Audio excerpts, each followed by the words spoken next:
بسم اللہ الرحمن الرحیم. خاتون حضرات، آج ایک مشکل موضوع پہ ہم بات کرنے والے ہیں.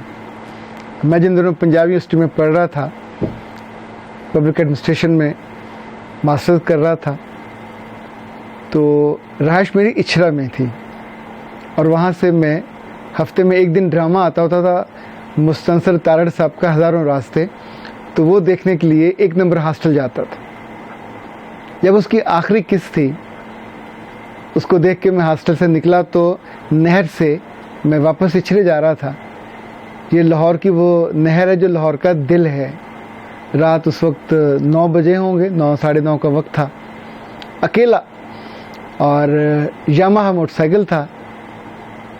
اچانک میں نے محسوس کیا کہ میں تیز چلا رہا ہوں اور میری دونوں آنکھوں سے ٹپ ٹپ آنسو گر رہے ہیں. یہ بے اختیاری کے آنسو تھے، اور اس لمحے میں سوچ رہا تھا کہ ڈرامے کی ہیروئن جو مشال اس کا نام تھا، روبینہ اشرف نے وہ کریکٹر کیا تھا، اسے خبر ہو جاتی ہے کہ وہ مرنے والی ہے. عجیب سی بات تھی یہ. اور میں موٹر سائیکل پہ بیٹھا یہ سوچ رہا تھا کہ اگر مجھ کو خبر ہو جائے کہ کتنے دنوں بعد، کتنے گھنٹوں بعد میں نے مرنا ہے، تو میں کیا کروں گا. اچھا، جیسے جیسے وہ لمحے ان کو میں ویژولائز کر رہا تھا، تصور کر رہا تھا، آئی ڈونٹ نو وہ بے بسی تھی، وہ کیا کیفیت تھی. آنسو کبھی انسان کے بس میں نہیں ہوتے، بس یہ تو آتے ہیں اور آپ کو دھو کے چلے جاتے ہیں. کبھی کبھی آپ کو یہ نہال کر جاتے ہیں، کبھی نڈھال کر جاتے ہیں. یہ اس کیفیت پہ منحصر ہوتا ہے کہ اس وقت کیفیت کیا ہے.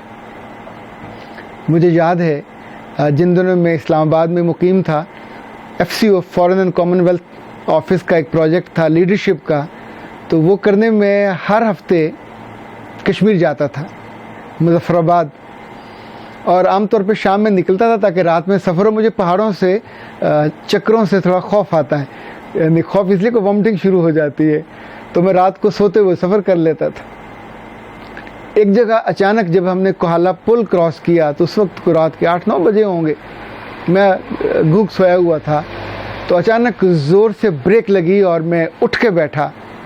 تو میں نے دیکھا کہ ڈرائیور سٹیئرنگ پہ سر رکھے بالکل پریشان، اس کا رنگ فک اور جیسے کاٹو تو بدن میں لہونی والا معاملہ تھا.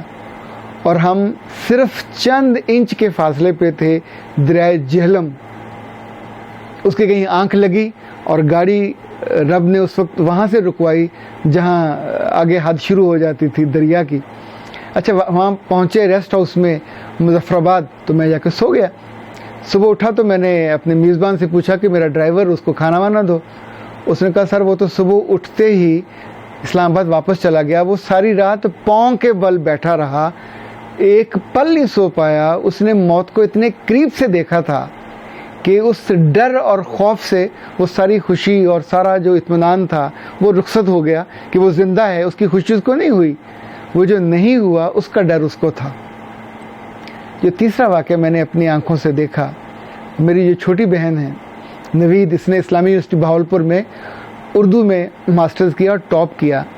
اس کی 3 بیٹیاں لاہور میں رہتے تھے، اور اچانک ان کا میاں فوت ہو گئے. طالب بھائی ہمارے بہت ہمیں عزیز تھے. میں اس وقت نوائے وقت میں تھا اور ایک پروگرام چل رہا تھا جو سندھ سے ایک ڈیلیگیشن آیا ہوا تھا. خیر وہ چھوڑ کے میں گھر پہنچا. عیدی کی ہم نے ایمبولینس کروائی، اور سارے انتظامات کرنے کے بعد اگلے روز ہم صبح لاہور سے چشتیاں جانے کے لیے روانہ ہوئے جہاں ان کو دفن کرنا تھا. جب ہم نے اکاڑا کراس کیا تو میں نے گاڑی رکوائی. ایمبولینس تھی، عیدی کی، ہوٹر بج رہا تھا. تو ایک بیکری پہ جا کے میں نے بند لیے، جوس لیا، کباب لیے، جو جو وہاں دستیاب تھا. اب 3 بچیاں اور ایک ان کی والدہ، اور انہوں نے رات سے کچھ نہیں کھایا ہوا تھا. تو ساہیوال جاتے جاتے انہوں نے کچھ کھایا. تو پھر میں نے ڈٹے ڈٹے ان سے پوچھا، اور ہمارے درمیان میں طالب بھائی کی ڈیڈ باڈی پڑی تھی، برف میں لگی ہوئی تھی. تو میں نے ان سے کہا کہ طالب بھائی تم لوگوں سے بہت محبت کرتے تھے. انہوں نے کہا ہاں بالکل کرتے تھے. تو میں نے کہا کہ کل سے میں نے نوٹ کیا ہے کہ تم لوگوں کی آنکھوں میں ان کی موت کے بعد ایک آنسو بھی نہیں ہے.